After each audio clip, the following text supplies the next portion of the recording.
Gli alunni e i docenti dell'Istituto Alberghiero Niccolò Gallo di Agrigento hanno partecipato al Curcus Fest di San Vito Lo Capo.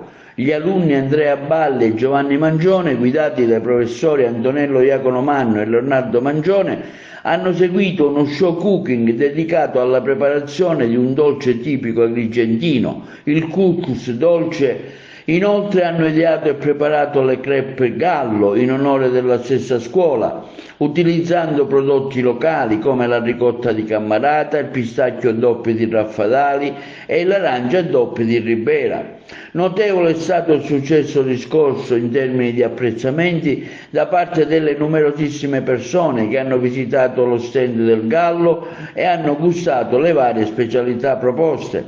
Grande la soddisfazione della dirigente scolastica Giovanna Pisano per la riuscita di questa iniziativa, che si è rivelata una bellissima e significativa esperienza che ha permesso agli studenti di mettere in pratica in maniera eccellente le competenze acquisite.